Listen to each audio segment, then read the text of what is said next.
I don't want to prove to you motherfuckers I can rap. I can give you an experience through and through. Sonically, lyrically, compositionally, everything. So, like I was saying, we're here to talk about your new album. Yes, sir. Meri Jaan Pehle Naach. Yes. Yes? Yes, sir. I just want to start off by saying you don't understand the versatility that this man has shown with the songs. Like, if you think Kendrick has flow switches, you need to hear this album, bro. Because Thank you, man. honestly, I can start off by saying Gabbar itself. Yeah. Thank you, bro. Thank you. Thank you. Thank you. Thank you. Really big words. I really appreciate it. Thank Bro, you. tell me a little bit about Gabbar and just what it meant making a song with a drop and such hard beats. I think this entire project, to summarize it very simply, not to over intellectualize anything, it was just me letting go of my ego as a rapper. Yeah. I think I really wanted to give this sonic a tribute in my own way. Okay. And I feel like I just wanted this to feel like a sonic experience more than just a beat I'm rapping on. Yeah. And I feel like with Gabbar, I think it really sets the world for you. I think I honestly believe that projects are like world building, and it's just like this portal into this world that I wanted to take you. Yeah. And that's what I think it feels like. And I also feel like there's this line where it goes like, I don't want to prove to you motherfuckers I can rap. Like, you know, Yeah. it's just there that, hey, this is not me. This is not for me to show you that, hey, I can rap or I can have these intricate lyrics. It's about I can give you an experience through and through, sonically, lyrically, compositionally, everything.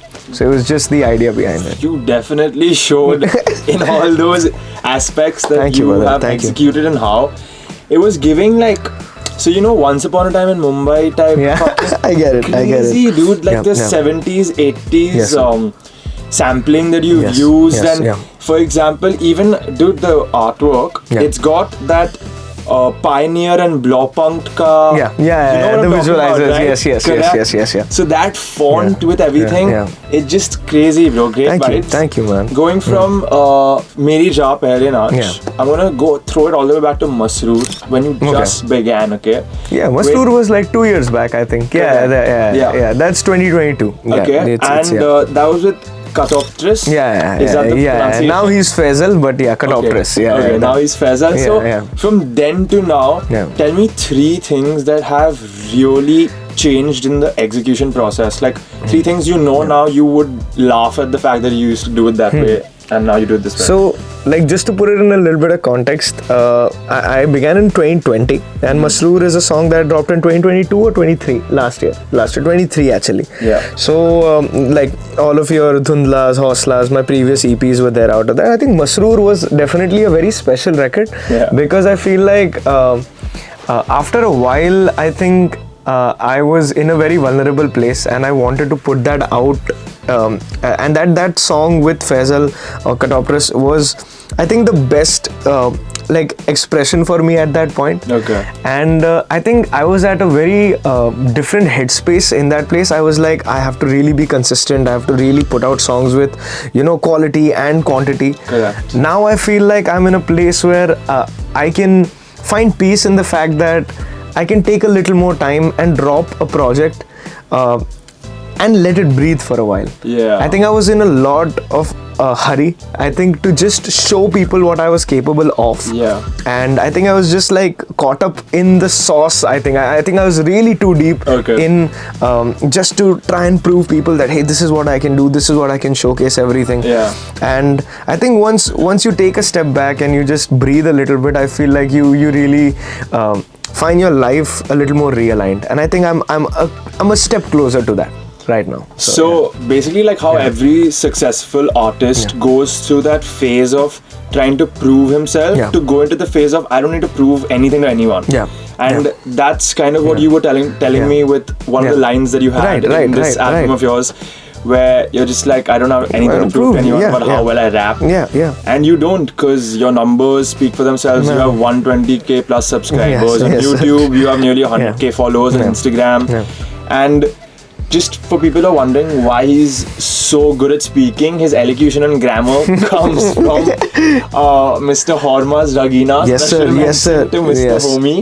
Yep. Because that man has molded us in ways that even he doesn't understand, I think. I agree. I think we used to jam back in the day, and one of the most important things that jams did to me, I think specifically, was freestyling. I think the ability to think off the top of your head, I think that really changed a lot of things for me. Just trying to do hip hop on the side as well as take part in these jams was just like this mental exercise that was just helping you, I think, express a little better. So it was so solid. I can't forget those days. It was so nerve-wracking, man. Dude, it's like we used to just be at really each other's throats. Right now as we speak. But just thinking about the number of times I've shared a stage with this guy is not even funny. We're back for round 2, and we're gonna be asking Yashraj an embarrassing or funny or just a really intense story that you had when you were making Ishq Nachawe with maybe one of the actors. Ananya, Pandey, I don't know, bro. Name someone, drop names, give us some juice. Drop name. I think right after the movie's launch, we'd gone back to Siddharth Chaturvedi's house. He's like a really close friend, a big brother almost. Like, nice. And I think he started supporting the music back in 2021. I don't know where he heard it from. And one day I just get this story mentioned, which is like Siddharth Chaturvedi has mentioned you in a story. Damn, and I was like, how the is this even real? Like, this is a full-fledged Bollywood star at this point. And we were back at his place. And I was very... I think I was very torn apart when the song released. I was like, oh, will people like it? Will people not like it? It's something that's very traditionally Bollywood in its structure and in its sonics also. And I'm writing according to a brief. That which I love writing on topics, but the topics are pre-decided. Correct. Now this was a song we made on the basis of a scene that was already there. It's almost like the structure of the song is also not your traditional song structure. You'll see if a verse is longer, a verse is shorter, again there's a bridge section that goes. That was mainly because it had to match the visuals. Yeah, correct. So I was just like in like a very different headspace. I was like, I don't know if people will like it. And then he made it a point to play that song, I think at least 13 times in his house. And I was just holding my head, I was like, please bro, stop it. And there was a point where I went into his kitchen to like get a drink or something. And I think that's when Ananya Pandey was right there, and she just told me that, hey, listen, this is your song, you better own this shit. And I think, I don't know, I think it was the timing of it all. Correct. Which was like, okay, like, why am I so caught up in my own head and in my own expectations that I can't celebrate this moment that just happened? So I think that was a very sweet. I don't think it's very juicy or controversial, but this is fun because it's like your story of how you broke your 4th Bollywood wall in a way. 100%. 100%. I'm sure now when you chill with Siddharth Chaturvedi, it's probably like you can even bring up like, oh bro, like, your curly hair used to look wild and all stuff like that. Bro, it's crazy because I think we were all just kids in a room trying to do something of our own. And the fact that this shit reaches was not even a possibility. It just felt like, okay, a few of my friends will know, max to max, 1 or 2 people outside the circle will find out about it. To now you seeing all of these Bollywood actors, you seeing Zoya Akhtar right next to you, you seeing super talented actors like Gaurav Adarsh. It was just like, damn, like, oh shit, is this really happening? Because this is... and you gotta, I think the funniest part is you gotta play it really cool. I'm learning that. Like you feel me, like that, when you like, I'm sure when you interviewed Jeezy also, there's this moment of like, holy is this happening? And I think it's a battle between your self-confidence and how you perceive yourself. I think it's a beautiful thing. I get that. That fine line between like not fanboy and being professional in a way. 94.3 Radio 1.